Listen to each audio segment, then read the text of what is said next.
You said. 자네 그 반지 어디서 구했나? 여기서의 목에 걸린 반지를 본 백만. 장자 회장은 숨이 멎을 만큼 놀랐습니다. 20년 전 잃어버린 딸에게 준 반지 모양과 똑같았기 때문이었습니다. 도대체 이 백만 장자 회장에게는 무슨 일이 벌어진 걸까요? 사연 시작 전 구독, 좋아요와 함께 어디서 보고 계신지 댓글로 남겨주세요. 사연 시작합니다. 대기업 회장인 상혁은 오늘도 깊은 고독 속에 홀로 있었습니다. 20년 전 사랑하는 딸을 잃어버렸고 그 충격으로 인해 평생의 동반자였던 아내마저 세상을 떠나며 그의 삶은 완전히 무너져 내렸습니다. 그는 숱하게 딸을 찾아 전국을 헤맸지만 돌아오는 것은 언제나 같은 절망적인 대답뿐이었습니다. 죄송합니다. 따임이 아니었습니다. 회사에서는 피도 눈물도 없는 냉철한 판단력의 소유자였지만 사랑하는 가족들을 잃어버린 후에는 그 모든 감정을 깊숙이 묻어버리기라도 한 듯 오직 일에만 몰두하며 살아가고 있었습니다. 그날도 상은 여느 때처럼 조용하고 고준한 하루를 시작했습니다. 아침 공기는 차갑게 가라앉아 있었고 대저택안은 적막함으로 가득했습니다. 상혁은 혼자서 대저택의 넓고 텅 빈 식탁에 앉아 있었습니다. 앞에 놓인 접시는 정성스럽게 차려져 있었지만 그의 수저는 손끝에서 힘을 잃고 있었습니다. 그는 몇 숟가락도 뜨지 못한 채 벽에 걸린 시계를 무표정하게 바라보며 자리에서 일어났습니다. 상혁은 서재로 향해 책상 서랍을 조심스럽게 열었습니다. 본능처럼 손이 향한 곳에는 작은 곰 발바닥 모양의 반지가 놓여 있었습니다. 그 반지에 손끝이 닿는 순간 미세한 떨림이 온몸에 퍼졌고 눈가가 순간 촉촉하게 젖어들었습니다. 하지만 이내 그는 감정을 억누르며 수화기를 들어 올렸습니다. 하루 일정을 묻는 그의 목소리는 무심하고 낮게 가라앉아 있었습니다. 준비하게 곧 나가겠네? 기사에게 건네는 그의 목소리는 무덤처럼 차갑고 메말라 있었습니다. 전화기 너머도 그 서늘한 기운이 고스란히 전해졌습니다. 잠시 뒤 거울 앞에 선 상혁의 얼굴은 빈틈없이 단정하고 완벽했지만 굳게 담은 입술 뒤에는 20년간 아무에게도 털어놓지 못한 깊은 상처가 고스란히 간직되어 있었습니다. 퇴근 시간이 가까워지자 비서일하는 마치 폭풍 전야처럼 고요하고 무거운 긴장으로 가득 차 있었습니다. 오늘은 30년이라는 긴 세월을 상혁과 함께 해온 수석 비서가 마지막 근무를 하는 날이었습니다. 그의 책상 위에는 이미 정리된 개인 물품들이 작은 상자에 담겨 있었고 평소 그가 앉던 자리는 어느새 텅 빈 공간처럼 느껴졌습니다. 직원들은 서로 말을 걸지 못한 채 의미심장한 눈빛만 주고받았고 누구나 이별의 무게를 가슴에 품고 있었습니다. 역시 평소와 다름없이 단정하고 위험 있는 얼굴로 비서실 한가운데서 있었지만 그의 눈빛 깊은 곳에는 미묘한 감정의 파문이 일고 있었습니다. 낡은 가죽 가방을 손에 단단히 준 수석 비서는 동료들 한 사람 한 사람에게 따뜻한 인사를 건넨 뒤 마지막으로 상혁 앞에 다가가 섰습니다. 그는 깊은 존경의 마음을 담아 두 손을 모으고 허리를 깊이 숙였습니다. 목소리는 감정에 겨워 살짝 떨렸지만 그가 전하고자 하는 말은 분명하고 또렷했습니다. 회장님, 그동안 영광이었습니다. 결국 남는 건 가족뿐이라는 걸 늘 느끼며 살았습니다. 건강하시길 바랍니다. 그 순간 비서실이라는 깊고 울림 있는 정적이 흘렀습니다. 잠시 후 직원들이 하나 둘 박수를 보내기 시작했고 그 소리는 작지만 진심이 담긴 격려로 공간을 채웠습니다. 상혁은 입가에 미묘한 미소를 걸며 평상시보다 부드러운 톤으로 짧게 대답했습니다. 수고 많았네. 편해 쉬게. 겉으로는 담담하고 침착해 보였지만 그의 눈빛은 잠시 흔들렸습니다.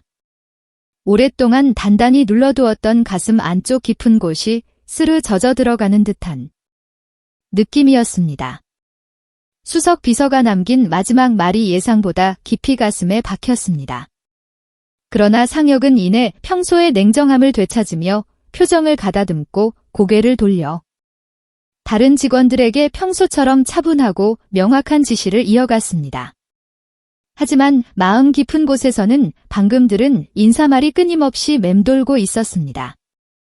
결국 남는 건 가족뿐이라는 그 한마디가 오래 묻어두었던 상처를 예리하게 건드린 것입니다.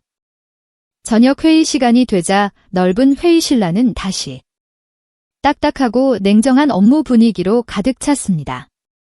길게 뻗은 대리석 테이블 위에는 꼼꼼히 정리된 보고서와 복잡한 계산표들이 가지런히 놓여 있었고 벽면의 커다란 스크린에는 다음 분기 투자 계획과 수익 전망이 그래프와 함께 선명하게 떠올라 있었습니다.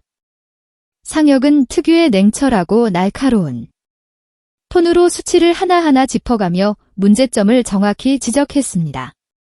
그의 손끝은 매끄럽게 펜을 움직이며 중요한 부분에 밑줄을 그었지만 목소리에는 평소보다도 더욱 차가운 기운이 감돌았습니다. 임원들은 긴장된 얼굴로 메모를 적어내려가며 그의 지적 사항들을 놓치지 않으려 애었습니다. 그때 한 의원이 무거운 분위기를 조금이나마 누그러뜨리려는 듯 가벼운 농담을 섞어 말했습니다. 사람은 자산을 잃으면 언제든 다시 모을 수 있지만 가족은 한 떠나면 돌아오지 않는다고 하지요. 순간 회의실에는 몇몇 임원들의 가벼운 웃음과 동조하는 목소리가 번져나갔습니다. 그러나 상혁의 얼굴은 조금도 흔들리지 않는 듯 보였습니다. 오히려 그의 눈빛 속에는 짧지만 깊은 그림자가 스쳐 지나갔습니다. 입술은 주변의 웃음에 전혀 반응하지 않았고 시선은 잠시 자료에서 벗어나 회의실 큰 창문 너머 둠이 내리기 시작한 도시 풍경으로 향했습니다. 그 짧은 순간 동안 그의 마음속 가장 깊숙한 곳에서 오래 전부터 묻어두었던 상처가 불쑥 고개를 들었습니다. 상혁은 곧 시선을 다시 회의 자료로 거두어 들였지만 오른손 손가락 끝은 의자 팔걸이를 꾹 눌러 힘을 주고 있었습니다. 그의 목소리는 한층 더 낮고 차갑게 변했습니다. 농담은 여기까지. 본론으로 들어갑시다. 그 짧고 단호한 말에 회의실의 웃음소리는 순식간에 사라졌습니다. 임원들은 다시 고개를 숙이고 진지한 표정으로 발표를 이어갔습니다. 상혁은 다시 펜을 움직이며 꼼꼼히 메모를 적었지만 손끝에는 어느새 미묘한 떨림이 있었습니다. 가슴속에서는 회의실에 울려 퍼지는 임원들의 보고 목소리와는 전혀 다른 소리가 계속 맴돌고 있었습니다. 결국 남는 건 가족뿐이라는 걸 늘 느끼며 살았습니다라는 수석 비서의 마지막 인사와 가족은 돌아오지 않는다는 임원의 농담이 끊임없이 겹쳐 들리며 그의 내면을 흔들었습니다. 회의실 안 누구도 눈치채지 못했지만 상혁의 마음은 차갑게 얼어붙은 표정 너머에서 조용히 하지만 깊게 동요하고 있었습니다. 비서실 문이 천천히 열리자 평소와는 다른 신선한 공기가 조심스럽게 스며들었습니다. 오늘은 새로 채용된 신입 비서가 첫 출근하는 날이었고 직원들은 기대와 호기심이 뒤섞인 눈빛으로 문 쪽을 바라보고 있었습니다. 곧 문 안으로 들어온 지아는 단정하고 깔끔한 네이비 정장 차림의 어깨까지 내려오는 긴 머리를 단화하게 뒤로 묶고 있었습니다. 그녀의 손에는 작은 수첩과 펜이 정중하게 들려 있었고 걸음걸이는 조심스러우면서도 자신감이 느껴졌습니다. 첫 인사를 건넬 때 그녀의 목소리는 맑고 또렷했습니다. 안녕하세요. 오늘부터 함께 일하게 된 이지안입니다. 잘 부탁드립니다. 성심껏 배우겠습니다. 비서실 사람들은 따뜻하게 고개를 끄덕이며 짧지만 진심 어린 미소로 그녀를 맞이했습니다. 지아는 자신의 자리로 향하자마자 책상 위에 정리되어 있는 서류들을 꼼꼼히 확인하기 시작했습니다. 문서를 체계적으로 정리하고 걸려오는 전화를 정중하게 받으며 작은 업무 하나에도 세심하게 집중하는 모습이었습니다. 아직 첫날임에도 불구하고 마치 오랫동안 이곳에서 일해온 것처럼 익숙하고 자연스러운 손길에 주변 직원들도 감탄하며 고개를 끄덕였습니다. 멀리 회장실에서 그 모습을 지켜보던 상혁의 눈길은 처음에는 평소와 다름없이 무심하고 냉정했습니다. 그러나 잠시 후 그의 시선이 한 곳에서 갑작스럽게 멎습니다. 지안이 서류를 정리하기 위해 허리를 살짝 숙이는 순간 블라우스 목 부분 사이로 반짝이며 흘러내린 작은 목걸이가 그의 눈에 들어온 것입니다.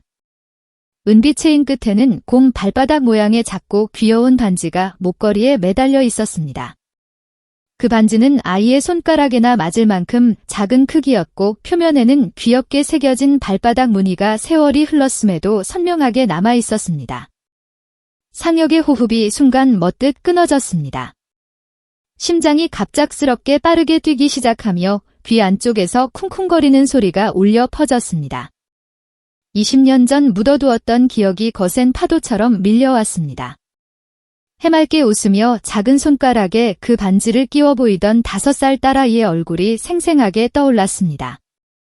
눈빛이 격하게 흔들렸지만 상혁은 애써 고개를 다른 쪽으로 돌렸습니다. 그러나 펜을 준 손에는 힘이 들어가며 미세한 떨림이 온 팔로 번져갔습니다. 점심 무렵이 되어 회의 준비를 위해 지한이 물을 준비하고 있었습니다.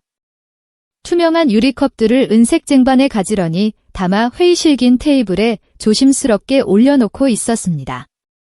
상혁의 눈은 또다시 그녀의 움직임에서 멈춰섰습니다. 지안이 물컵을 잡을 때마다 새끼 손가락이 자연스럽게 살짝 벌어지는 것이었습니다. 다른 사람들은 전혀 신경 쓰지 않을 사소한 습관이었지만 상혁에게는 너무도 익숙하고 그리운 장면이었습니다. 오랜 세월 기억 속에 묻혀있던 모습, 작은 손이 우유컵이나 물컵을 잡을 때마다 꼭 새끼 손가락이 벌어지던 딸의 모습이 선명하게 겹쳐 보였습니다. 가슴 안쪽이 세차게 요동쳤고 심장이 벅차게 뛰며 이마에 차가운 땀이 맺혔습니다. 그러나 겉으로는 늘 그렇듯 차갑고 단정한 얼굴을 흔들림 없이 유지했습니다. 회의가 끝나고 직원들이 자리를 정리하던 중 상혁은 우연히 지한과 동료 직원 간의 짧은 대화를 듣게 되었습니다. 동료가 가볍게 개인적인 이야기를 물었고 지한이 자연스럽게 웃으며 대답했습니다. 저는 어릴 때부터 외할머니 밑에서 자랐어요. 부모님에 대해서는 잘 기억이 안 나요. 그 한마디에 상혁의 손끝이 차갑게 굳었습니다. 펜을 움직이던 손이 종이 위에서 완전히 멈춰섰고 눈빛이 순간 깊고 격하게 흔들렸습니다.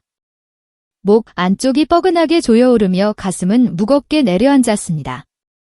겉으로는 아무 일 없다는 듯 침착하게 자리를 정리하며 일어섰지만 귀 안에서는 방망이질 같은 심장 소리가 멈추지 않고 계속 울려 퍼졌습니다. 저녁이 되어 사무실 불빛이 하나둘 꺼져갈 때까지 상혁의 시선은 여러 차례 자연스럽지 못하게 지안에게 향했습니다. 목에 걸린 곰 발바닥 모양 반지, 물컵을 잡을 때의 사소하지만 분명한 습관, 그리고 외할머니 밑에서 자랐다는 말까지 우연의 일치라고 하기에는 겹치는 부분이 너무나 많았습니다. 머릿속에서는 설마라는 단어가 끊임없이 맴돌며 그를 괴롭혔습니다. 그러나 상혁의 표정은 끝까지 굳어 있었습니다. 차갑게 다려진 정장과 무표정한 얼굴 뒤에 누구에게도 드러낼 수 없는 격한 감정의 파동을 숨긴 채 그는 무겁고 느린 걸음으로 사무실을 나섰습니다. 그날 저녁 비서실에서 인사기록을 정리하던 상혁은 우연히 지한의 기본 정보가 담긴 서류를 펼쳐보게 되었습니다. 평소라면 그냥 지나쳤을 개인정보였지만 오늘은 마음이 차분하지 않아 한 줄 한 줄 꼼꼼히 읽어내려갔습니다. 생년일 항목에 적힌 숫자들이 눈에 들어오는 순간 그의 손이 굳어지며 종이를 꽉 움켜쥐었습니다. 6월 15일 그 날짜는 그의 잃어버린 딸과 정확히 같은 생일이었습니다. 순간 가슴이 쿵하고 무겁게 내려앉으며 귀 안쪽이 붉게 달아올랐습니다. 눈앞이 아득하게 흐려지고 앉아있던 의자가 흔들리는 듯한 어지러움이 거세게 몰려왔습니다. 설마라는 단어가 머릿속에서 거칠게 떠오르며 손끝이 제어할 수 없이 떨렸습니다.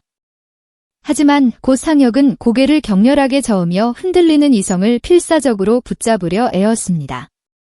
그는 스스로에게 차갑고 단호하게 속삭였습니다. 말도 안 돼, 단순한 우연일 뿐이야. 목소리는 낮게 깔렸지만 그 안에 담긴 두려움과 동요는 도저히 숨길 수 없었습니다. 밤이 깊어가도 상혁은 전혀 잠을 이루지 못했습니다. 넓고 적막한 침실 안에서 불 꺼진 천장을 바라보며 계속해서 뒤척였습니다. 그의 머릿속은 마치 시간을 거슬러 올라가듯 20년 전 그날로 되돌아갔습니다. 햇살 가득한 놀이공원에서 아이의 작은 손을 따뜻하게 잡고 함께 웃으며 걸었던 행복한 기억들이 생생하게 되살아났습니다. 세계 풍선이 하늘 높이 날아가자 깔깔대며 뛰어다니던 딸의 작고 귀여운 발자국 소리까지 선명하게 들려왔습니다. 그러나 그 잠깐의 부주의로 아이가 시야에서 완전히 사라졌고 수많은 사람들 사이에서 딸의 이름을 애게 부르는 그의 목소리는 허공에 흩어져 아무런 응답 없이 사라져 버렸습니다. 그날 이후 상혁은 매일 밤 견딜 수 없는 죄책감에 짓눌려 살아왔습니다. 지금 지안이 보여준 곰 발바닥 모양 반지, 물컵을 잡을 때 특별한 습관, 그리고 같은 생일까지 겹치자 그 아픈 기억들은 예리한 칼날처럼 가슴 깊숙이 파고들었습니다. 다음 날 상혁은 겉으로는 평소와 다름없는 무심한 얼굴로 사무실에 들어섰지만 마음속은 격렬한 소용돌이로 가득했습니다. 지안이 차분하게 문서를 정리하는 모습을 지켜보며 업무 설명을 듣는 순간마다 설명할 수 없는 묘한 친숙함이 온몸에 번져갔습니다. 그녀와 눈을 마주치는 순간마다 가슴 안쪽 깊은 곳에서 알 수 없는 울림이 파도처럼 일어났습니다. 지한이 환하게 웃을 때, 서류를 넘기거나 펜을 잡는 작은 손동작을 할 때마다 마치 20년 전 소중했던 기억이 현재로 천천히 스며드는 듯 했습니다. 그러나 상혁은 이 모든 감정을 부정하려고 애었습니다. 고개를 다른 쪽으로 돌리며 평소보다 더욱 무심하고 차가운 목소리로 업무 지시를 내렸습니다. 내일 회의 준비 철저히 하게. 그 짧은 한마디였지만 목소리 끝부분이 미묘하게 떨렸습니다. 지아는 그 작은 떨림을 전혀 눈치채지 못한 채 평소와 같이 맑고 또렷하게 대답했습니다. 네, 회장님, 꼼꼼히 준비하겠습니다. 상혁은 그 대답을 들은 후 창밖을 오랫동안 바라보았습니다. 도시의 화려한 불빛들이 강물처럼 흘러가듯 스쳐 지나갔지만 그의 마음은 깊고 짙은 안개 속에 완전히 가려져 있었습니다. 가슴 깊은 곳에서 올라오는 본능은 이미 확신에 가까운 목소리로 속삭이고 있었지만 차가운 이성은 필사적으로 그것을 부정하며 저항했습니다. 이 모순되고 복잡한 감정들 속에서 상혁은 다시 한번 가슴을 움켜쥐며 무거운 몸을 의자에 기댔습니다. 세상 그 누구도 알지 못하는 치열하고 고통스러운 내면의 싸움이 그의 가슴 안에서 끊임없이 이어지고 있었습니다. 상혁은 넓은 책상 앞에 앉아 있었지만 시선은 문서 위를 의미 없이 헤매고 있었습니다. 검은 글자들이 분명히 눈앞에 있었지만 그 내용은 전혀 머릿속으로 들어오지 않았습니다. 그의 심장은 여전히 불규칙하고 빠르게 뛰었고 온 신경이 한 가지 생각에만 집중되어 있었습니다. 지안이 목에 걸고 있던 곰 발바닥 모양 반지, 그리고 딸과 정확히 일치하는 생일 기록까지 모든 것이 단순한 우연에 일치일 수 있다고 이성적으로 스스로를 달래려 했지만 마음 깊은 곳에서는 그와 정반대의 목소리가 거칠게 반발하고 있었습니다. 그럴 리 없어.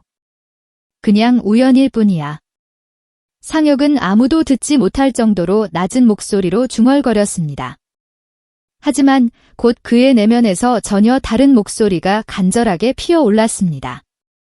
하지만 혹시 진짜라면, 정말로 잃어버린 우리 지안이가 맞다면 어떻게 하지? 두 개의 상반된 목소리가 번갈아가며 그의 가슴을 예리하게 후벼 팠습니다. 차가운 이성은 계속해서 우연이라고 주장했지만 아버지로서의 본능은 그것이 아니라고 강하게 속삭이고 있었습니다. 그날 저녁 회의실이 완전히 비었을 때 상혁은 일부러 늦게까지 사무실에 남아 있었습니다. 지안이 회의 중에 마셨던 물컵이 긴 테이블 위에 그대로 남겨져 있었습니다.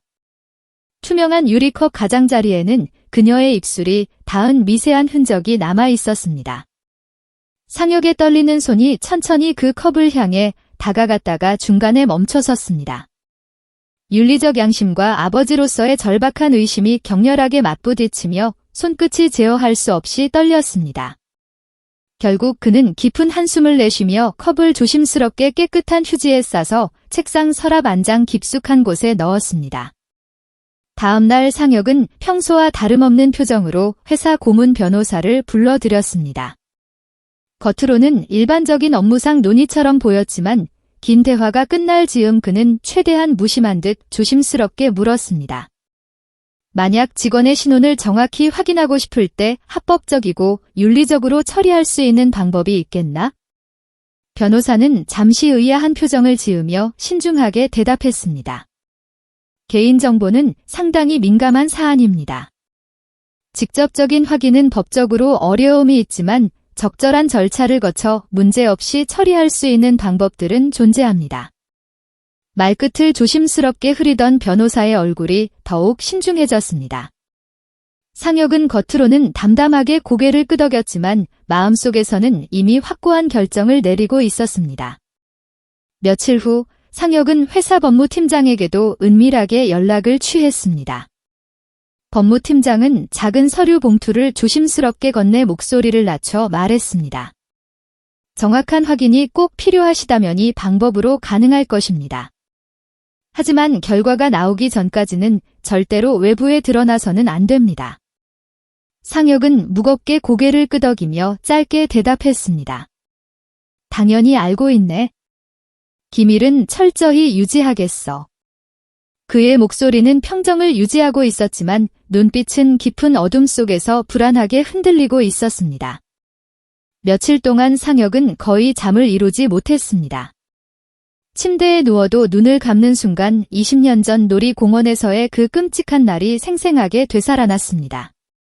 딸의 작고 따뜻했던 손이 그의 손에서 미끄러져 빠져나가던 그 순간 수많은 인파 속에서 점점 멀어져 가던 작은 뒷모습까지. 그날의 공포와 죄책감이 마치 어제 일처럼 선명하게 되살아나 그를 괴롭혔습니다. 새벽마다 그는 잠에서 깨어 넓은 거실을 끝없이 서성였고 손목 시계의 초침 소리를 바라보다가 다시 깊고 긴 한숨을 내쉬곤 했습니다. 회사에서도 그의 변화는 주변 사람들에게 뚜렷하게 눈에 띄었습니다. 중요한 보고서를 검토하던 중 핵심 수치를 잘못 읽는 실수를 범했고 회의 중에도 평소지 않게 결정을 망설이는 모습을 보였습니다. 임원들이 당황스러운 눈빛으로 서로를 바라보았지만 누구도 감히 회장에게 직접 묻지는 못했습니다. 상혁의 손끝은 여전히 미세하게 떨리고 있었고 이마에는 차가운 땀이 계속 맺혔습니다. 그는 스스로를 다잡으려고 애였지만 온 마음과 정신이 계속해서 다른 곳에 있었습니다. 시간은 마치 멈춘 것처럼 느리게 흘러갔습니다. DNA 검사 결과를 기다리는 며칠간은 몇 년처럼 길고 고통스럽게 느껴졌습니다. 그는 하루에도 수십 번씩 같은 질문들을 마음속으로 되뇌었습니다. 정말로 단순한 우연의 일치일까? 아니면 운명이 다시 한번 잃어버린 딸을 그의 곁으로 데려온 것일까? 상혁의 눈빛은 날이 갈수록 더욱 깊고 복잡한 혼란 속으로 빠져 들어갔습니다. 서류 봉투가 상혁의 책상 위에 올려졌습니다. 법무팀장이 무겁게 고개를 숙이고 자리를 물러났습니다. 방안은 고요했지만 상혁의 가슴은 요란하게 뛰고 있었습니다. 손끝이 봉투 위를 천천히 더듬다가 결국 봉인을 뜯었습니다. 안에는 한 장의 종이가 깔끔하게 접혀 있었습니다. 떨리는 손으로 종이를 펼쳤을 때 눈에 먼저 들어온 것은 선명한 숫자였습니다. 99.99%, 99% 확정적인 수치가 그의 시야를 가득 채웠습니다. 순간 숨이 막혀 목에 걸리는 듯했고 눈동자가 크게 흔들렸습니다. 입술이 바짝 타올라 쉽게 벌어지지 않았습니다. 눈앞에 글자가 선명히 보이는데도 믿을 수가 없었습니다. 손이 종이를 꽉 움켜쥐자 종이가 굽겨졌습니다. 그제야 억눌렀던 감정이 폭발하듯 눈물이 터져 나왔습니다. 두 손으로 얼굴을 감싸며 낮게 울음을 삼켰습니다. 기쁨이 파도처럼 밀려왔지만 동시에 두려움이 덮쳤습니다. 잃어버린 20년 놓쳐버린 세월이 주운 글씨처럼 가슴에 새겨졌습니다. 그날 밤 상혁은 지안의 모습을 멀리서 지켜보았습니다. 비서실에서 동료들과 웃으며 자료를 정리하는 모습. 식당에서 따뜻한 국을 먹으며 작은 목소리로 감사 인사를 하는 모습. 문서를 고치느라 이 말을 살짝 찌푸리는 모습까지 그 모든 순간이 낯설면서도 낯설지 않았습니다. 웃을 때 드러나는 눈매는 아내를 닮았고 집중할 때 입술을 깨무는 버릇은 어린 시절 그대로였습니다. 상혁은 그녀의 취향과 습관을 하나씩 알아갔습니다. 점심에 늘 김치찌개를 즐겨 먹는 모습, 회의 준비를 할 때 유독 색깔별 형광펜으로 메모를 나누는 습관, 커피보다는 따뜻한 보리를 찾는 작은 선택. 그 사소한 모든 것이 상의 가슴을 쥐어 흔들었습니다. 놓쳐버린 세월 동안 함께 알지 못했던 수많은 면들을 하나씩 발견하는 것이 아프도록 소중했습니다. 집무실 창밖으로 불빛이 번지는 도시를 바라보며 그는 마음속으로 수없이 되물었습니다. 어떻게 말해야 할까? 어떻게 다가가야 할까? 갑작스럽게 딸이라고 밝히면 놀라지 않을까? 혹은 불신과 원망으로 돌아서지 않을까? 그의 어깨는 점점 더 무겁게 내려앉았습니다. 이튿날 회의 중에도 집중은 쉽지 않았습니다. 임원이 보고하는 목소리가 이어지는데도 상혁의 귀에는 잘 들어오지 않았습니다. 눈길은 자연스의 지안에게 향했습니다. 그녀가 서류를 정리하며 똑바른 목소리로 발표를 보조할 때 상혁은 무심히 고개를 끄덕였지만 안쪽에서는 눈물이 차올랐습니다. 밤이 되면 그의 방은 어두운 그림자로 가득했습니다. 침대 머리맡에 두었던 검사 결과지를 꺼내어 다시 펼쳐보았습니다. 99.99%라는 99%라는 숫자는 거짓말을 하지 않았습니다. 손끝이 종이를 쓰다듬으며 떨렸습니다. 잃어버린 20년의 무게가 그 한 줄에 모두 실려 있었습니다. 상혁은 이 말을 손으로 눌러 가만히 중얼거렸습니다. 내가 이제야 찾았구나. 하지만 어떻게 말해야 하지? 그의 목소리는 허공 속으로 쓰러져 갔습니다. 누구에게도 털어놓지 못한 진실이 가슴을 짓눌렀고 동시에 오랜 기다림 끝에 만난 기쁨이 눈시울을 적셨습니다. 두려움과 설렘, 후회와 감사가 얽혀 그는 잠시도 편히 숨 쉴 수 없었습니다. 새로운 막이 이미 열렸음을 그의 삶이 이제 전혀 다른 길로 들어섰을 그는 온몸으로 느끼고 있었습니다. 며칠 후 상혁은 요양원 입구에서 방문부에 이름을 적으며 잠시 펜을 든 손이 멈춰섰습니다. 가슴속에서는 복잡하고 무거운 감정들이 소용돌이치고 있었습니다. 20년 만에 딸을 키워준 사람을 만난다는 사실이 그를 긴장시켰습니다. 문을 열고 들어서자 은은한 약 냄새와 함께 창가에 걸린 얇은 흰색 커튼이 미풍에 살랑거리는 소리가 조용히 그를 맞이했습니다. 병실방 안에는 박준자가 창가 환자 침대에 조용히 앉아 있었습니다. 나이가 들어 굽은 어깨와 깊게 패인 주름들이 세월의 무게를 고스란히 드러내고 있었지만 그녀의 눈동자에는 여전히 강인한 빛이 남아 있었습니다. 상혁은 차갑게 굳은 표정을 하고 있었지만 그 눈동자 깊숙한 곳에는 말로 표현할 수 없는 복잡한 흔들림이 숨겨져 있었습니다. 상혁은 조심스럽게 준자 맞은편 의자에 앉으며 그녀를 직시했습니다. 그의 목소리는 억제된 감정으로 떨렸습니다. 안녕하세요. 제 비서가 미리 연락드렸죠. 도대체 어떻게 된 겁니까? 왜 내 딸을 당신이 키운 거죠? 준자는 그 질문을 듣는 순간 고개를 깊이 푹 숙였습니다. 그녀의 두 손이 미세하게 떨리며 무릎 위에서 서로를 꽉 움켜쥐었습니다. 20년간 가슴 깊이 묻어두었던 죄책감이 한꺼번에 터져나오며 오래 참아왔던 눈물이 주름진 볼을 따라 줄줄 흘러내렸습니다. 미안합니다. 정말 미안합니다. 제 딸 은희가 세상을 떠난 후에는 정말 아무것도 남은 게 없었어요.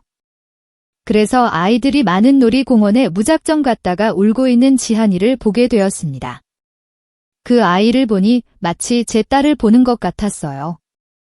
5살 어린아이를 제 집으로 데려와 친딸처럼 키웠습니다. 하지만 그건 제 이기적인 욕심이었어요. 며칠이 지나 경찰서에 신고를 해야 하나를 고민했지만 범죄가 될 것 같아 무서워서 그러지 못했습니다. 그 아이의 진짜 부모를 찾아주지 못했어요. 지아이의 아버지가 얼마나 애게 찾고 계셨을지 뻔히 알면서도 저는 두려움에 사로잡혀 끝내 입을 열지 못했습니다. 준자의 떨리는 고백은 예리한 칼날처럼 상혁의 가슴을 깊숙이 베어 들어갔습니다.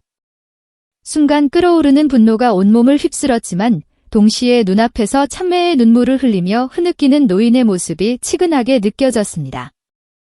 어떻게 그럴 수 있었습니까? 20년입니다. 소중한 20년을 통째로 빼앗아 갔습니다. 떨리고 있었습니다. 준자는 눈물을 닦을 겨를도 없이 고개를 들어 상혁을 간절히 바라보았습니다. 그럼에도 불구하고 지한이를 버릴 수는 없었습니다. 제가 아니었다면 그 어린아이는 더 큰 고통과 위험에 처했을 거예요. 우리 집에서 천진하게 뛰어놀던 아이의 웃음소리가 없었다면 저는 벌써 절망에 빠져 무너졌을 겁니다. 제 죄가 크다는 걸 누구보다 잘 압니다. 정말 죄송합니다.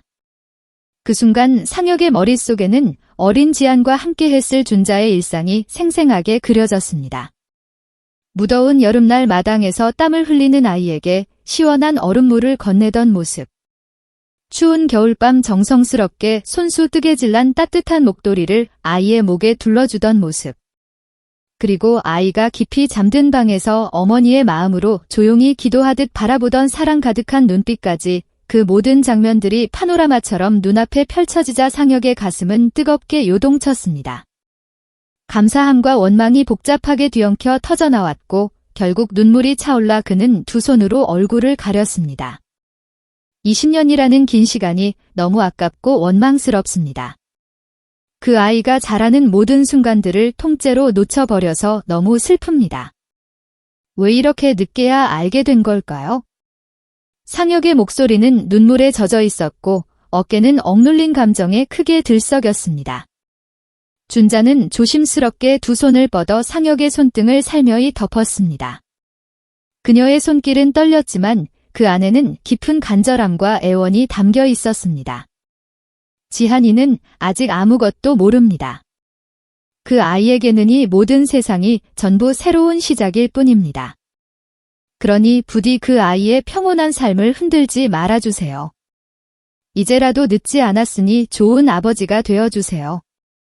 상혁은 무겁게 고개를 끄덕였습니다. 그의 눈동자 속에는 여전히 분노의 불꽃이 완전히 꺼지지 않고 남아있었지만 동시에 오랜 기다림과 절망 끝에 마침내 찾아온 희망의 빛이 조금씩 번져가고 있었습니다. 준자의 회개하는 눈물과 간절한 부탁이 그의 가슴 깊은 곳을 울렸습니다.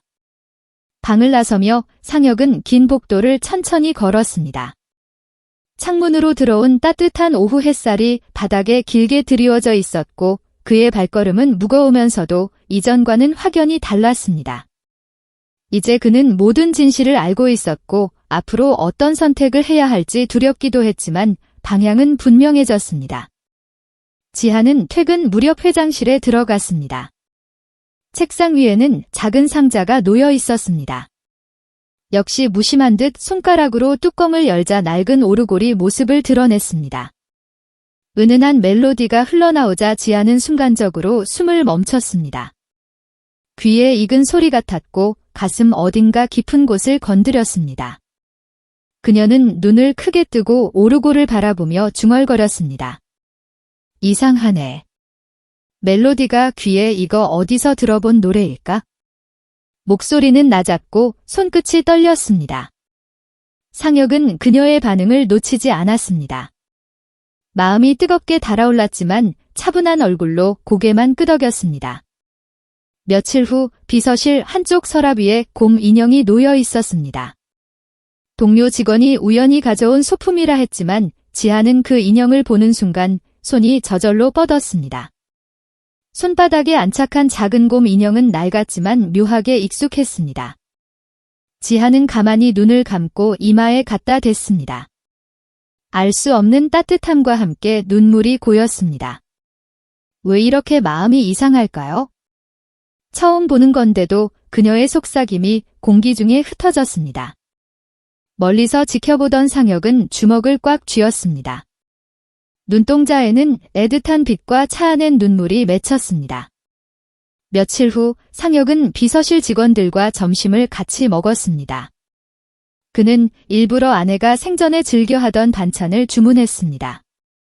멸치볶음과 계란찜이 놓이자 지안의 얼굴에 미묘한 변화가 스쳤습니다. 젓가락을 들어 한 입 삼인 순간 그녀는 살짝 웃었습니다. 이 맛 정말 익숙해요. 할머니가 해주던 맛이랑 닮았네요. 상혁의 가슴은 벅차오르며 미묘하게 아렸습니다. 목구멍이 막히는 듯했지만 애써 웃음을 지었습니다. 밤이 깊은 사무실 두 사람은 자료를 정리하다 잠시 쉬었습니다. 상혁은 조심스럽게 말을 꺼냈습니다. 지안 씨, 가끔 뭔가 잊은 기억이 있는 것 같다는 생각 안 합니까? 지안은 놀란 눈빛으로 상혁을 보았습니다. 정말 그래요? 낯설지 않은데 기억나지 않는 순간들이 있어요. 익숙한 음악, 음식, 심지어는 꿈에서도 그녀의 목소리는 떨렸고 눈동자에는 혼란이 섞여 있었습니다. 상혁은 더 묻고 싶었지만 결국 입술을 다물었습니다. 그날 밤 상혁은 집무실에 홀로 남아 있었습니다. 불이 꺼진 방 안에서 그는 오르골을 다시 열었습니다. 같은 선율이 흘러나왔고 낮에 지안이 놀라던 표정이 떠올랐습니다. 주머니 속에는 구겨진 검사 결과지가 여전히 들어 있었습니다. 그는 손을 떨며 종이를 꺼내 보았습니다. 99.99%는 9%는 숫자가 또렷하게 빛났습니다. 눈을 감자 잃어버린 20년이 파도처럼 밀려왔습니다. 그러나 이번에는 외롭지 않았습니다. 지안의 무의식적인 반응이 그 모든 시간을 채워주고 있었습니다. 지하은 여전히 알 수 없는 감정에 흔들리고 있었습니다. 오르골과 인형 그리고 음식이 불러일으킨 낯설지 않은 따뜻함에 그녀는 혼란을 느꼈습니다. 분명히 처음인데 왜 이렇게 마음이 끌릴까요? 그녀는 혼잣말을 하며 잠든 밤 눈가에 작은 눈물이 맺혔습니다. 상혁은 멀리서 그 모습을 지켜보며 자신도 모르게 중얼거렸습니다. 곧 알게 될 거다. 내가 내 딸이라는 걸. 그의 목소리는 바람처럼 낮았고 방 안의 공기는 묵직하게 가라앉았습니다. 그러나 그 속에는 희망의 불씨가 타오르고 있었습니다. 일상 속 작은 장치들이 두 사람을 서서히 이어주고 있었고 잃어버린 기억의 조각들이 조금씩 제자리를 찾아가고 있었습니다. 늦은 밤이 깊어가는 시간. 회장실. 창문 너머로 스며드는 도시의 불빛들이 흔들리고 있었습니다. 하지만 그 어떤 외부의 빛도 방 안의 무거운 공기를 밝히지 못했습니다. 상혁은 책상에 앉아 한 장의 서류를 바라보고 있었는데 그의 손은 마치 겨울바람에 떨리는 나뭇잎처럼 미세하게 떨리고 있었습니다. 20년간 찾아 헤맨 딸에 대한 확신이 담긴 DNA 검사 결과지였습니다. 그의 눈가는 붉게 충혈되어 있었고 깊은 주름 사이로 말할 수 없는 고통과 그리움이 스며 나오고 있었습니다. 지한이 추가 보고서를 들고 조심스럽게 문을 열고 들어섰습니다. 그러나 그녀는 상혁의 표정을 보는 순간 발걸음을 멈춰야 했습니다. 평소와는 전혀 다른 그의 모습이 그녀의 가슴을 조였습니다. 회장실 안의 공기는 마치 폭풍 전의 정적처럼 무겁고 긴장감으로 가득 차 있었습니다. 지아는 서류를 책상 위에 조심스럽게 내려놓으며 그의 안색을 살폈습니다. 회장님, 어디 편찮으신 건가요? 상혁은 한동안 아무런 대답도 하지 못했습니다. 마치 목구멍에 무언가 걸린 것처럼 말이 나오지 않았습니다. 그는 두 손으로 얼굴을 감싼 채 깊은 숨을 몇 차례 고르며 마음을 다잡으려 애었습니다. 20년간 품어온 비밀을 털어놓아야 하는 순간이 마침내 다가온 것입니다. 그는 결심한 듯 천천히 고개를 들었습니다. 눈빛은 흔들렸지만 그 안에는 더 이상 물러설 수 없다는 단단한 의지가 깃들어 있었습니다. 지한 씨, 내가 오늘은 꼭 해야 할 말이 있습니다. 그의 목소리는 평소보다 낮았고 감정에 겨워 떨렸습니다. 지아는 이런 상혁의 모습을 처음 보는 것이라 당황한 듯 눈을 크게 떴습니다. 그녀의 심장도 이상하게 빠르게 뛰기 시작했습니다. 무슨 말씀이신데요? 상혁은 떨리는 손으로 주머니에서 작은 반지 하나를 꺼내 책상 위에 올려두었습니다. 곰 발바닥 모양의 그 반지는 세월의 흔적으로 빛이 발했지만 여전히 또렷한 형태를 유지하고 있었습니다. 그것은 그의 딸이 어릴 적 가장 소중히 여기던 것이었습니다. 지안의 시선이 그 반지에 꽂히는 순간 그녀의 가슴이 모르게 두근거렸습니다. 그리고는 무의식적으로 자신의 목에 걸려있는 목걸이 끝을 만져 보았습니다. 그곳에도 똑같은 곰 발바닥 모양의 장신구가 달려 있었습니다. 똑같은 반지네요. 이 반지가 왜 여기에 하나 더 있는 거예요? 지안의 목소리가 점점 흔들리기 시작했습니다. 예감이 좋지 않았지만 동시에 가슴 깊은 곳에서 무언가 꿈틀거리는 감정을 느꼈습니다. 상혁은 깊게 숨을 들이마시며 용기를 냈습니다. 이제 더 이상 미룰 수 없었습니다. 지한 씨의 반지는 내 딸이 어릴 적 끼고 다니던 겁니다. 그리고 당신이 바로 그 딸입니다. 말은 터져나오듯 이어졌고 그의 눈가에는 참았던 눈물이 맺혔습니다. 20년간 가슴 깊이 묻어두었던 진실이 마침내 세상으로 나온 순간이었습니다. 지안의 얼굴이 순간 굳어졌습니다. 그녀의 눈동자가 크게 흔들리고 손끝이 차갑게 굳어갔습니다. 머릿속이 하얗게 변하며 현실감을 잃어갔습니다. 무슨 말씀이세요? 저는 할머니 밑에서 자랐고 제 부모님은 일찍 돌아가셨다고 들었어요. 그녀는 믿을 수 없다는 듯 고개를 저으며 뒷걸음질을 쳤습니다. 심장이 요동치는 소리가 귀에 가득 올렸고 다리에 힘이 빠져갔습니다. 상혁은 그런 그녀를 향해 한 걸음 다가가며 간절한 마음을 담아 말했습니다. 모든 증거가 있습니다. 나는 20년 동안 널 찾아 헤맸습니다. 아이가 사라진 날부터 단 하루도 쉬지 않았습니다. DNA 검사 결과도 나왔습니다. 당신은 내 딸이 맞습니다. 그는 떨리는 손으로 서류 봉투를 꺼내 지안에게 내밀었습니다. 그의 목소리는 갈라졌고 공중에 뻗은 손은 떨리며 멈춰 있었습니다. 지한은 상혁의 말을 바로 이해할 수 없었습니다. 마치 다른 언어를 듣는 것 같았습니다. 그러다가 천천히 손을 들어 서류 봉투를 받았습니다. 안에 있는 서류를 한 장 한 장 넘겨가며 읽어내려가던 지안의 눈에 눈물이 고이기 시작했습니다. 그녀는 손으로 입을 막으며 믿을 수 없다는 표정을 지었습니다. 이럴 리 없어요. 어떻게? 이게 왜 도대체 어떻게 된 거예요? 그녀의 목소리는 점점 격해졌고 두 뺨으로 뜨거운 눈물이 흘러내렸습니다. 상혁은 자신도 눈물을 꾹 참으며 더욱 낮고 떨리는 목소리로 이어갔습니다. 늦어서 미안하다. 내 딸아 늦게 찾아서 미안하다. 하지만 나는 이제야 겨우 널 만났고 다시는 놓치고 싶지 않아. 그의 눈빛은 간절함 그 자체였고 얼굴은 억눌렀던 눈물로 젖어 있었습니다. 그러나 지안의 마음은 완전히 뒤엉켜 있었습니다. 그동안 자신이 알고 있던 삶의 모든 것이 송두리째 흔들리고 있었습니다. 할머니가 들려준 이야기들. 자신이 믿어온 과거와 지금 눈앞에 놓인 충격적인 진실이 격렬하게 충돌하며 머릿속을 새하얗게 만들었습니다. 그녀는 결국 다리에 힘이 풀려 의자를 움켜쥐고 털썩 앉았습니다. 숨을 몰아쉬며 얼굴을 가린 손 사이로 억제할 수 없는 흰느낌이 새어나왔습니다. 상혁은 그런 그녀 앞에 무릎을 꿇고 두 손을 모았습니다. 20년간 그리워했던 딸 앞에서 그는 더 이상 권위 있는 회장이 아니었습니다. 그저 딸을 잃고 찾아 헤맨 아버지일 뿐이었습니다. 지아나 아빠라고 불러주지 않아도 좋다. 지금은 믿기 어렵겠지만 시간이 지나면 알게 될 거다. 너는 내 전부였다. 그의 목소리는 절박했고 눈물은 멈출 줄 몰랐습니다. 지아는 여전히 혼란의 소용돌이 속에 휩싸여 있었지만 상혁의 눈빛에서 느껴지는 진실함을 완전히 외면할 수는 없었습니다. 마음속 가장 깊은 곳에서 무언가 울림이 전해져 왔습니다. 그러나 이 순간만큼은 그 모든 것을 받아들일 준비가 되어 있지 않았습니다. 저는 시간이 필요해요. 회장실은 길고 무거운 침묵에 잠겼습니다.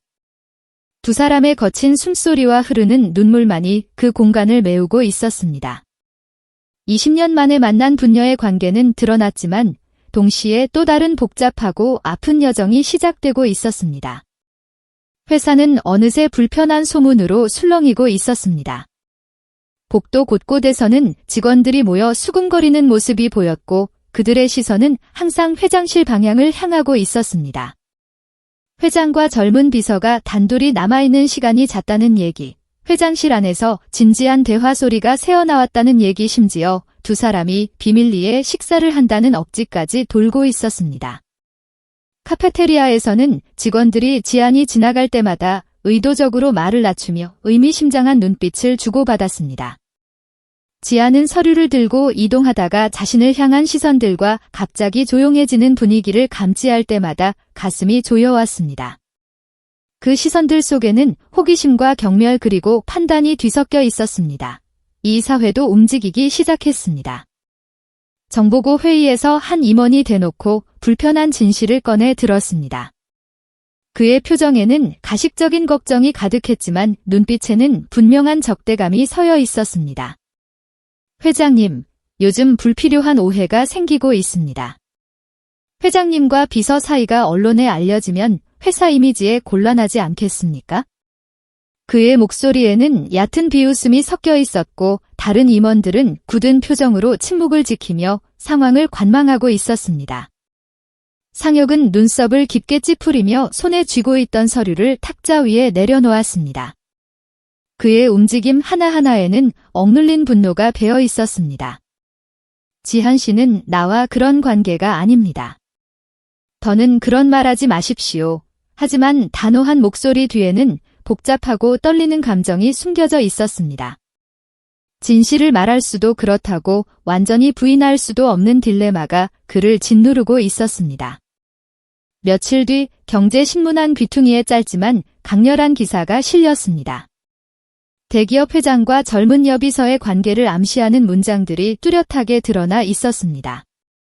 지아는 그 기사를 보는 순간 손끝이 얼어붙는 것을 느꼈습니다. 기사 속 권력과 젊음의 교환이라는 문장이 가슴에 비수처럼 꽂혔고 숨을 쉬기조차 어려워졌습니다. 그날 저녁 지아는 회장실 문을 거칠게 열고 들어가 서류를 책상 위에 내던지듯 올려두었습니다. 그녀의 얼굴은 창백했고 눈가에는 억눌렀던 감정이 터질 듯 맺혀 있었습니다. 전 이제 못하겠습니다. 이런 소문 저 혼자 감당할 수 없어요. 그녀의 목소리는 분노와 절망이 뒤섞여 떨렸고 눈가에는 참았던 눈물이 고이기 시작했습니다. 상혁은 그런 그녀의 모습을 보며 당황해 자리에서 벌떡 일어났습니다. 그의 손은 공중에서 무력하게 흔들렸습니다. 지한 씨, 조금만 참아줘요. 제가 곧 모든 것을 정리하고 진실을 밝히겠습니다. 그러나 그의 목소리 역시 확신 없이 흔들렸고 손끝은 허공에서 허우적거렸습니다. 지아는 고개를 격렬하게 저으며 한 걸음 물러섰습니다. 그녀의 눈에는 배신감과 혼란이 깊게 서려 있었습니다. 진실이 뭔데요? 저에게 아버지라 하셨죠? 그런데 세상은 완전히 다른 얘기를 하고 있어요. 사람들은 저를 비웃고 있어요. 전 너무 혼란스러워요. 그녀는 더 이상 견딜 수 없다는 듯 돌아서서 사무실을 뛰쳐나갔습니다. 밤거리를 혼자 걷는 지안의 어깨는 추위와 절망으로 작게 떨리고 있었습니다. 휴대폰 화면에는 상혁이 걸어온 수십 통의 부재 중 전화가 빨갛게 떠 있었지만 그녀는 참아받을 용기가 없었습니다. 마음속에서는 분노와 서글픔 그리고 설명할 수 없는 두려움이 복잡하게 얽혀 있었습니다. 정말 믿어도 될까? 아니면 내가 이용당한 걸까? 의심과 신뢰 사이에서 그녀의 마음은 찢어지고 있었습니다. 상혁은 텅 빈 회장실에서 창문을 활짝 열었습니다. 차가운 반바람이 거세게 쏟아져 들어왔지만 그의 가슴 속 답답함은 전혀 나아지지 않았습니다.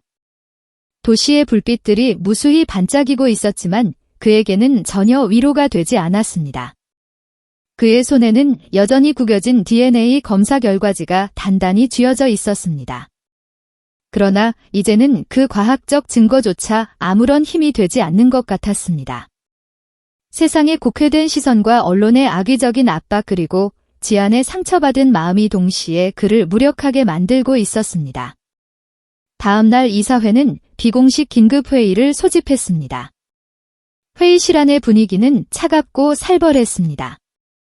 몇몇 이사들은 공개적으로 지안을 즉시 해고해야 한다고 강력히 주장했습니다. 회장님의 이미지를 위해서라도 이 비서는 더 이상 곁에 두시면 안 됩니다. 차갑고 단호하게 던져진 그 말에 상혁은 눈을 번뜩이며 지켜떴습니다. 하지만 그 순간조차 마음 한편에서는 깊은 불안이 파고들었습니다.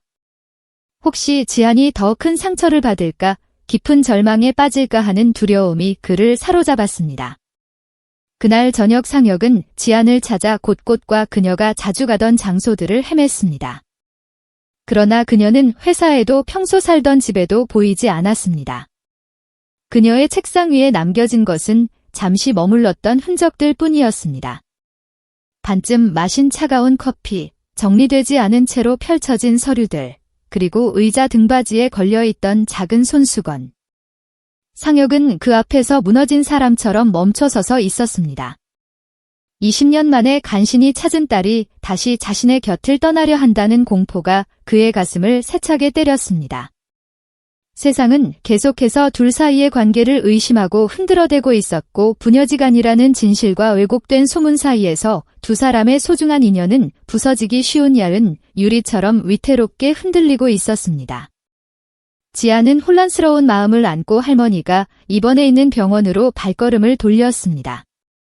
복도를 걸어가는 동안 가슴은 두근거렸고 손바닥에는 차가운 땀이 맺혔습니다. 어떻게 된 사연인지 반드시 알아야겠다는 절박한 생각뿐이었습니다. 병실 문을 열고 들어서자 할머니 준자의 야윈 모습이 눈에 들어왔습니다. 그녀는 지안을 보는 순간 눈빛이 흔들렸습니다. 할머니 도대체 어떻게 된 거예요? 지안의 목소리는 떨렸고 그 안에는 간절함과 혼란이 뒤섞여 있었습니다. 준자는 지안의 질문을 듣는 순간 눈물이 주르륵 흘러내렸습니다. 그녀의 손은 이불을 움켜쥐며 벌벌 떨기 시작했습니다.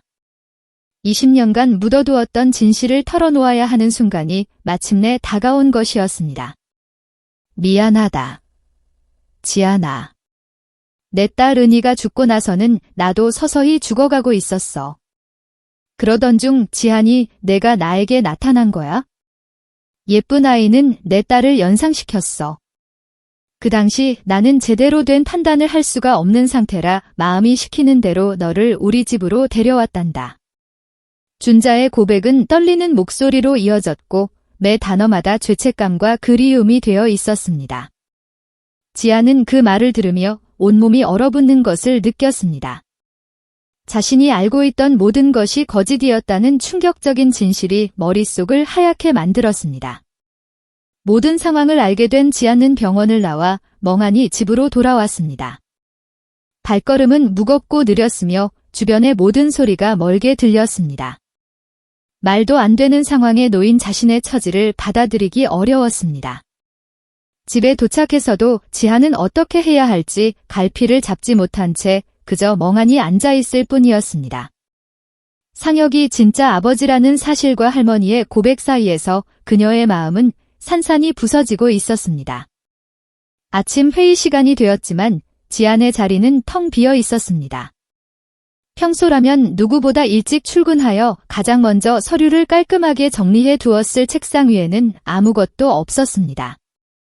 컴퓨터 모니터는 꺼져 있었고 항상 놓여있던 작은 화분조차 사라져 있었습니다. 깔끔히 정리된 그 자리가 오히려 더 차갑고 을씨년스럽게 다가왔습니다. 직원들은 서로 의미심장한 눈빛을 교환하며 수근거렸고 회의실 맨 앞자리에 앉은 상혁의 얼굴은 시간이 지날수록 점점 굳어갔습니다. 그는 손목 시계를 수차례 확인했지만 그녀는 끝내 나타나지 않았습니다. 회의 내용은 머릿속에 들어오지 않았고 임원들의 보고 소리도 멀게만 들렸습니다. 결국 회의는 무겁고 어색한 분위기 속에서 끝났습니다. 회의가 끝난 후 상혁은 무거운 발걸음으로 비서실로 향했습니다. 문을 열었을 때 텅 빈 공간이 그를 맞이했습니다. 평소 지안이 앉아 일하던 책상은 마치 오랫동안 사용하지 않은 것처럼 차갑고 정적에 잠겨 있었습니다. 의자 등받이에 걸려있던 작은 베이지색 가디건마저 사라져 있었고 책상 위에 놓여있던 개인용품들도 모두 없어진 상태였습니다. 상혁은 떨리는 손으로 지안의 책상 서랍을 하나씩 열어보았습니다. 맨 아래 서랍을 열자 그 속에는 낡은 곰 발바닥 모양 반지와 함께 작게 접힌 메모지가 놓여 있었습니다. 글씨는 평소보다 작고 흔들렸으며 서둘러 쓴 듯한 흔적이 역력했습니다. 저는 조금 멀리 다녀오겠습니다. 죄송합니다. 그 짧은 문장이 상혁의 가슴을 산산조각내며 무너뜨렸습니다. 손에 준 종이는 미세하게 떨렸고 글씨 하나하나가 그의 눈에 아프게 박혔습니다. 작은 곰 발바닥 모양 반지를 손바닥에 올려놓고 바라보는 순간 눈물이 주체할 수 없이 쏟아져 내렸습니다. 20년 전 딸의 작은 손가락에 끼워주었던 그 반지가 이제는 차갑게 식어 그의 손바닥 위에 놓여 있었습니다. 그는 반지를 꽉 쥔 채 그 자리에 주저앉았습니다.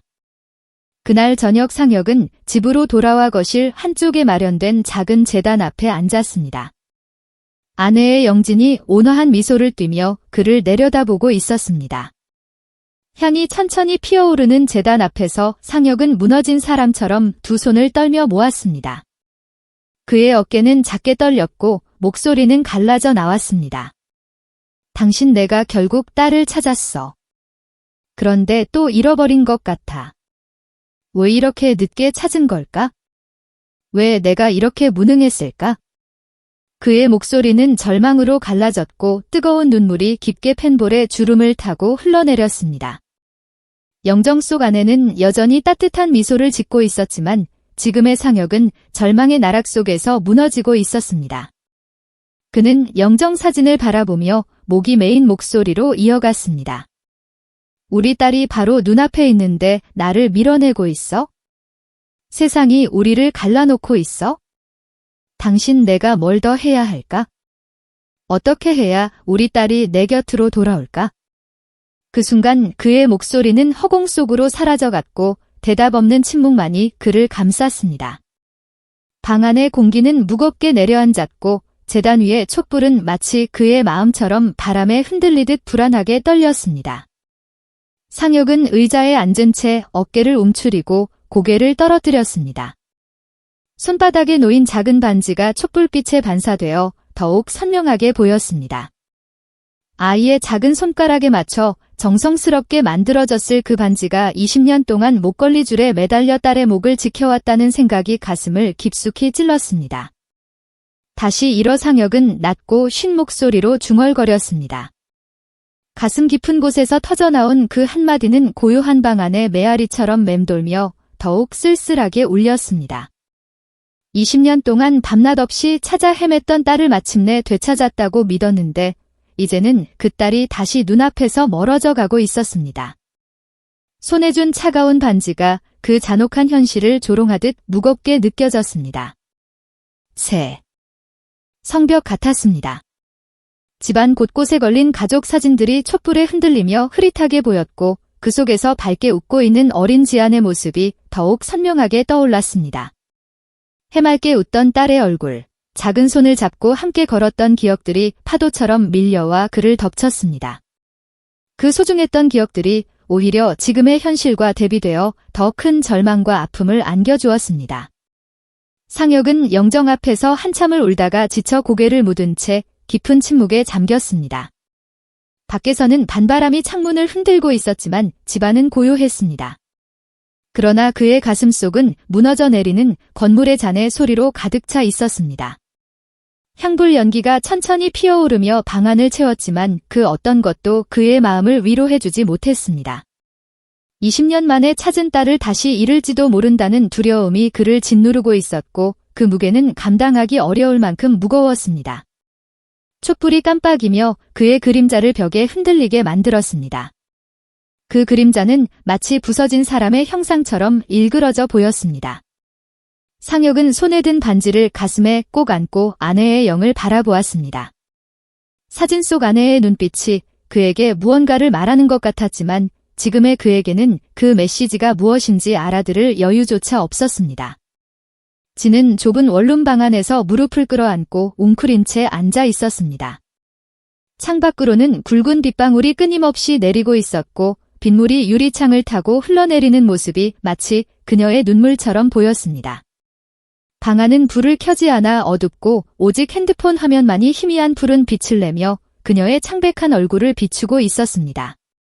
통화 기록에는 할머니라는 이름이 선명히 찍혀 있었고 그 아래로는 상혁에게서 온 수많은 부재중화와 문자 메시지들이 줄지어 있었습니다. 지아는 떨리는 손가락을 화면 위에 올렸다 내렸다 하며 전화를 걸까 말까 한참을 망설였습니다. 몇 번이고 할머니의 번호를 누르고는 끝내 통화 버튼을 누르지 못한 채 화면을 꺼버렸습니다. 가슴속에서는 두려움과 그리움이 복잡하게 엉켜 있었습니다. 잠시 후 지아는 핸드폰을 켜고 번호를 눌렀습니다. 이번에는 용기를 내어 발신 버튼을 눌렀습니다. 신호음이 울리는 순간 숨이 막히듯 가슴이 조여왔고 심장이 빠르게 뛰기 시작했습니다.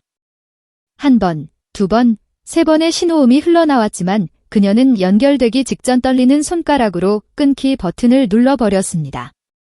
화면은 금세 어둠으로 돌아갔고 방 안에는 다시 빗소리만이 울려 퍼졌습니다. 왜 이렇게 겁이 나지? 왜 이렇게 무서운 거지? 지아는 자신도 모르게 낮고 떨리는 목소리로 중얼거렸습니다.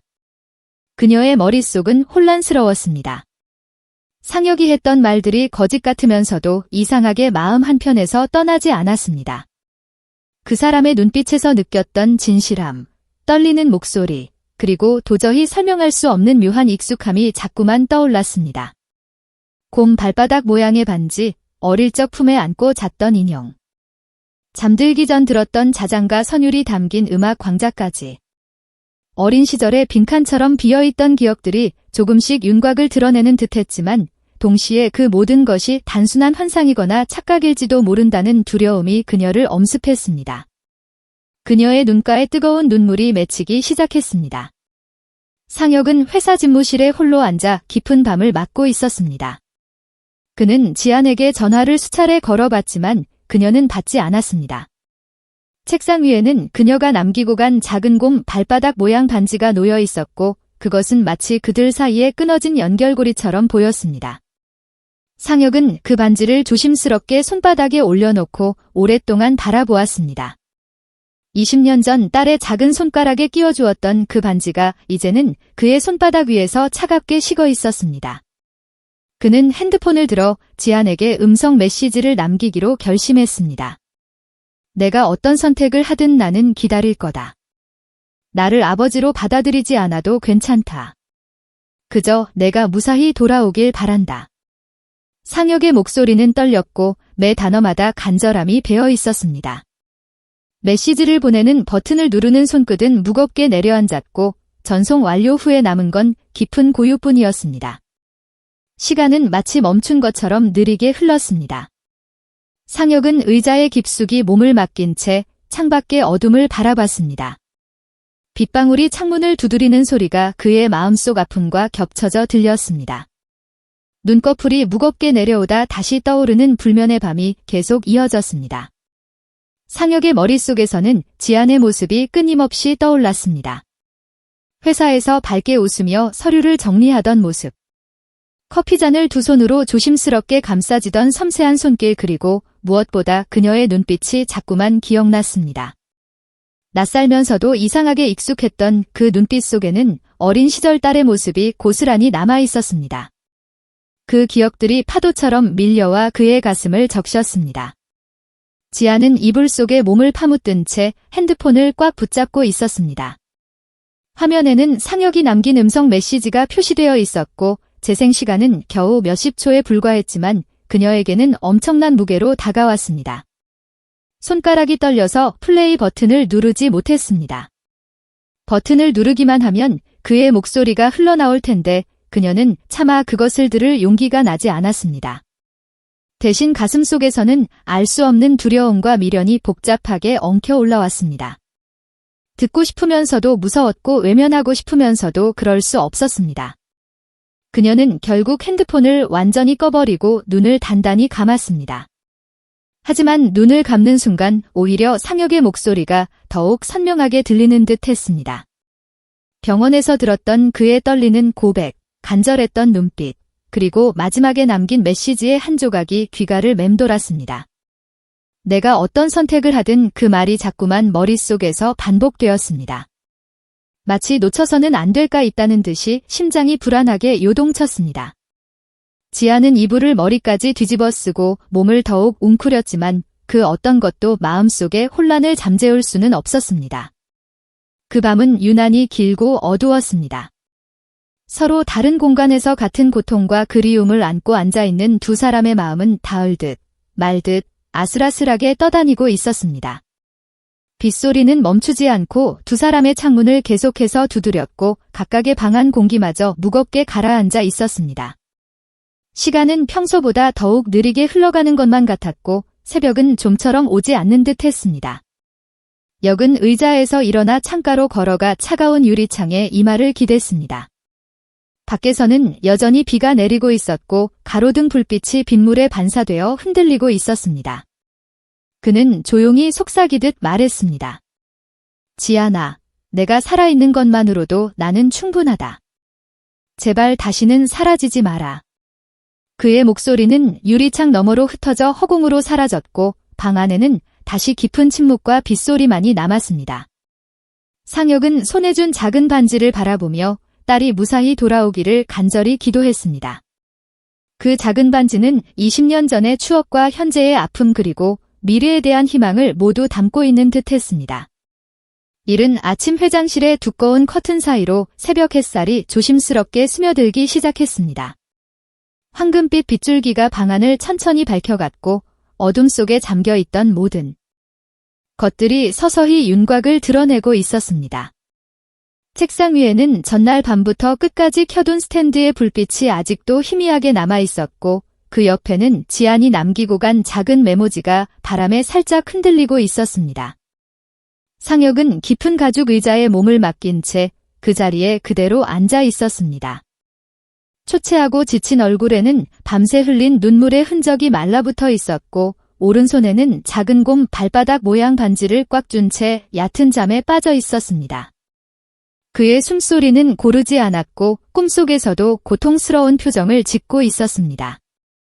그때 회장실 문이 조심스럽게 열리며 가벼운 발자국 소리가 카페를 밟고 다가왔습니다. 평소보다 훨씬 느리고 망설이는 듯한 걸음이었지만 그 소리에 상혁은 깜짝 놀라며 눈을 번뜩 떴습니다. 잠시 정신을 차리지 못하고 주위를 둘러보던 그는 눈앞의 모습을 보고 마치 꿈을 꾸는 것처럼 멍이 바라보았습니다. 지안이 거기서 있었습니다. 그녀의 얼굴은 긴 밤을 지새운 듯 창백하고 지쳐 보였지만 어제와는 달리 그 눈빛에는 무언가 결심을 다진 듯한 단단함이 담겨 있었습니다. 머리카락은 약간 흐트러져 있었고 옷차림도 평소보다 단정하지 않았지만 그 모든 것이 그녀가 얼마나 힘든 밤을 보냈는지를 말해주고 있었습니다. 상혁은 자리에서 급히 일어나며 균형을 잃을 뻔했습니다. 그는 말문을 열지 못한 채 그녀를 바라보면서 있었습니다.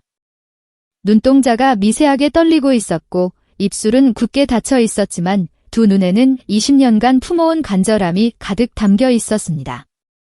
그는 무슨 말을 해야 할지 어떻게 행동해야 할지 몰라 그저 그 자리에 서서 그녀를 바라보기만 했습니다.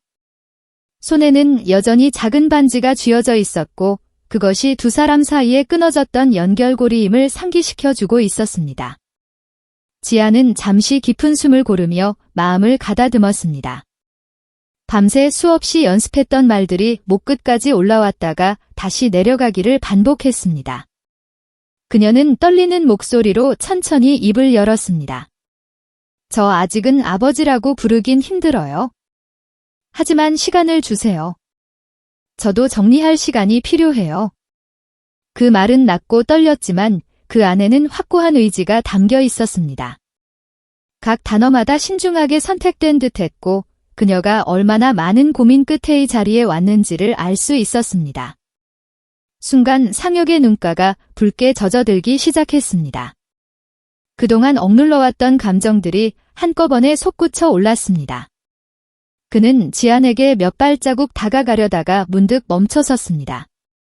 너무 급하게 다가가면 그녀가 다시 도망갈지도 모른다는 두려움 때문이었습니다. 대신 그는 조심스럽고 따뜻한 미소를 지으며 고개를 끄덕였습니다. 그 말만으로도 고맙다. 돌아와줘서 정말 고맙다.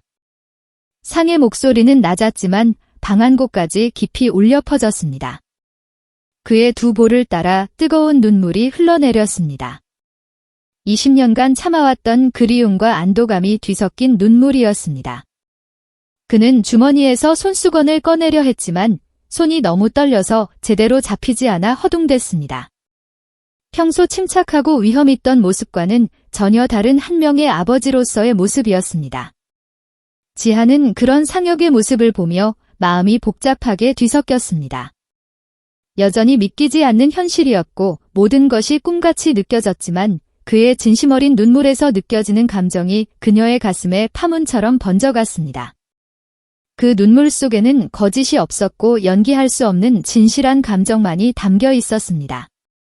방 안의 공기는 어제까지의 차갑고 무거운 분위기와는 달리 한층 따뜻해진 듯했습니다. 마치 오랫동안 꽁꽁 얼어붙어 있던 무언가가 봄 햇살을 받고 천천히 녹아내리는 기분이었습니다. 상혁은 감정을 추스르며 다시 의자에 앉았습니다. 마치 어깨에 짊어지고 있던 무거운 돌덩이를 내려놓은 듯 몸이 조금 가벼워진 느낌이었습니다. 그는 지안을 바라보며 차분하고 온화한 목소리로 말했습니다. 나는 조급해하지 않을 거다. 내가 준비될 때까지 기다릴 거야. 다만 그때까지 내가 할 수 있는 건 내 곁에 있는 것뿐이지. 그의 말에는 강요나 재촉하는 기색이 전혀 없었습니다. 오직 딸을 향한 무조건적인 사랑과 인내심만이 담겨 있었습니다. 지아는 그 말을 듣고 고개를 천천히 숙였습니다. 여전히 모든 것이 혼란스럽고 두려웠지만 이제는 더 이상 도망치고 싶지 않았습니다. 어제 그 어둡고 차가운 원룸에서 느꼈던 절망감과는 달리 이곳에는 적어도 자신을 진심으로 걱정하고 지켜보는 따뜻한 시선이 있었습니다. 그 시선 속에서 그녀는 처음으로 안전함을 느꼈습니다. 네, 알겠습니다. 지안이 작은 목소리로 대답했습니다. 그녀의 목소리에는 여전히 불안함이 섞여 있었지만 동시에 희미한 신뢰의 싹이 보이기 시작했습니다. 회장실 창밖으로는 아침 햇살이 더욱 환하고 따뜻하게 비쳐들어 두 사람을 부드럽게 감쌌습니다. 먼지 입자들이 햇빛 속에서 반짝이며 춤추고 있었고 새들의 지저귐 소리가 창문 너머로 들려왔습니다. 긴 어둠과 절망의 터널을 지나 마침내 작은 빛이 비치기 시작한 순간이었습니다. 상혁은 손에 쥐고 있던 작은 반지를 책상 위에 조심스럽게 올려놓았습니다. 그것은 더 이상 상실과 그리움의 상징이 아니라 새로운 시작과 희망의 징표가 되어 있었습니다. 두 사람 사이에는 아직 많은 시간과 대화가 필요했지만 적어도 이제 그 여정을 함께 걸어갈 수 있게 되었습니다. 20년이라는 긴 세월 동안 서로를 그리워하며 살아온 부녀가 마침내 같은 공간에서 같은 미래를 바라보게 된 것입니다. 대저택의 넓고 고풍스러운 주방에는 따뜻한 오후 햇살이 창문을 통해 들어와 식탁 위에 고요히 내려앉았습니다. 햇빛은 마치 축복을 내리는 듯 부드럽게 퍼져 있었고 공기 중에는 가지은 밥과 끓인 국물의 구수한 냄새가 은은하게 떠돌고 있었습니다. 오랜만에 정성스럽게 차려진 상 위에는 김이 모락모락 피어오르는 된장찌개와 노릇하게 구운 생선 색깔별로 정갈하게 묻힌 맛깔스러운 나물들이 정성스럽게 놓여 있었습니다. 각각의 반찬들은 마치 오랫동안 기다려온 누군가를 위해 특별히 준비된 것처럼 보였습니다. 식탁의 한쪽에는 상혁이 조심스럽게 앉아 있었고 그의 맞은편에는 여전히 어색하지만 어제보다는 훨씬 부드러워진 표정의 지안이 자리를 잡고 있었습니다. 상혁은 떨리는 손으로 숟가락을 들었다가 다시 내려놓기를 몇 번 반복하며 지안을 조심스럽게 바라봤습니다. 그의 눈빛에는 여전히 깊은 아쉬움과 지난 20년에 대한 미안함이 담겨 있었지만 동시에 딸과 함께 식사를 할 수 있다는 따뜻한 기쁨이 서려 있었습니다. 그는 목소리를 가다듬고 조심스럽게 말을 꺼냈습니다. 입에 맞을지 모르겠구나. 먹어봐야 지안은 잠시 머뭇거리며 숟가락을 바라보다가 천천히 국그릇에 손을 뻗었습니다. 그녀는 된장찌개를 한 숟가락 조심스럽게 떠서 입에 넣었습니다. 뜨겁고 구수한 맛이 입안 가득 퍼지는 순간 그녀의 눈이 조금 커졌습니다. 그것은 전혀 낯설지 않은 맛이었습니다. 오히려 어릴 적 어렴풋한 기억 속 어딘가에서 분명히 맛본 듯한 깊은 익숙함이 혀끝에서 목구멍까지 따뜻하게 번져갔습니다. 그녀는 놀란 표정을 감추며 살짝 미소를 지었습니다. 맛있어요. 그 짧고 단순한 말에 상혁의 얼굴은 마치 어둠 속에서 등불을 발견한 사람처럼 환하게 빛났습니다. 20년 동안 그가 그리워했던 순간이 바로 이런 것이었습니다. 딸과 함께 앉아 밥을 먹고 그녀가 음식을 맛있다고 말해주는 평범하지만 소중한 일상이었습니다. 내가 어릴 적 가장 좋아하던 반찬이었어. 너희 엄마가 내가 이 된장찌개를 좋아한다면서 늘 너한테 해주곤 했지? 그 말을 듣는 순간 지안의 손이 무의식적으로 목에 걸린 목걸이를 만지작거렸습니다. 목걸이에 걸려있는 작은 곰 발바닥 모양 반지는 세월의 흔적으로 빛이 발해 있었지만 이제는 단순한 장식품이나 추억의 유물이 아니었습니다. 그것은 끊어졌던 가족의 연결고리이자 잃어버린 시간을 이어주는 소중한 증거였습니다. 역시 그 반지를 바라보며 목이 메어 올라왔습니다.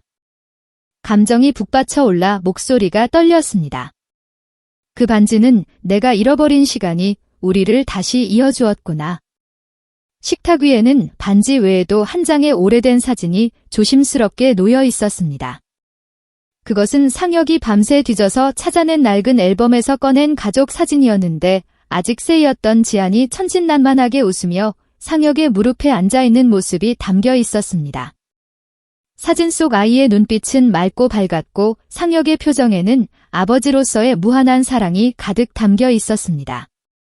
지안은 그 사진을 조심스럽게 집어들고 한참 동안 눈길을 머물게 했습니다. 사진 속의 아이는 분명 자신이었지만 동시에 너무나 낯선 모습이기도 했습니다. 하지만 그 웃음만큼은 뼛속까지 익숙했습니다. 구체적인 기억은 또렷하지 않았지만 가슴속 깊은 곳에서 설명할 수 없는 따뜻한 감각이 일어났습니다. 상혁은 조심스럽게 지안의 손을 잡았습니다. 그의 손은 거칠고 따뜻했으며 20년간 딸을 그리워하며 보낸 세월의 무게가 느껴졌습니다. 이제 다시 시작하면 돼. 늦었어도 괜찮아. 중요한 건 지금부터야. 그 말에 지안은 눈을 내리깔고 천천히 깊은 숨을 내쉬었습니다. 아직은 마음 깊숙한 곳까지 모든 것을 받아들이기는 힘들었지만 적어도 이 순간 그와 함께 같은 식탁에 앉아있다는 사실만으로도 조금은 마음이 안정되었습니다. 혀겨운 말로 더 이상 무언가를 강요하지 않고 그저 묵묵히 그녀를 바라보며 눈빛으로 모든 사랑과 미안함 가리고 희망을 전했습니다. 그의 시선에는 조급함이나 요구가 전혀 없었고 오직 딸을 향한 무조건적인 사랑만이 가득했습니다. 식탁 위의 대화는 처음에는 조심스럽고 어색했지만 시간이 지나면서 조금씩 자연스러운 웃음이 섞여 나오기 시작했습니다. 지안은 아직 아버지라는 호칭을 입 밖으로 꺼내지는 못했지만 그 대신 어색하지만 진심이 담긴 미소와 작은 고개 끄덕임으로 자신의 마음을 조금씩 표현했습니다. 상혁은 그런 지안의 작은 변화 하나하나를 놓치지 않고 마음에 소중히 새겼습니다. 곰 발바닥 모양 반지, 오래된 가족 사진, 흩어진 기억의 조각들, 그리고 오늘 함께 나누는 이 따뜻한 식사가 모두 하나로 이어져 새로운 가족의 시작을 만들어주고 있었습니다. 창밖에서는 부드러운 바람이 나뭇가지를 스치며 흔들었고 그 소리는 마치 지나간 잃어버린 세월들을 위로하고 축복하듯 부드럽게 울렸습니다. 새들의 지저김이 멀리서 들려왔고 햇빛은 점점 더 따뜻하게 두 사람을 감싸고 있었습니다. 긴 고통과 그리움의 여정 끝에 아버지와 딸은 마침내 한자리에 모였습니다.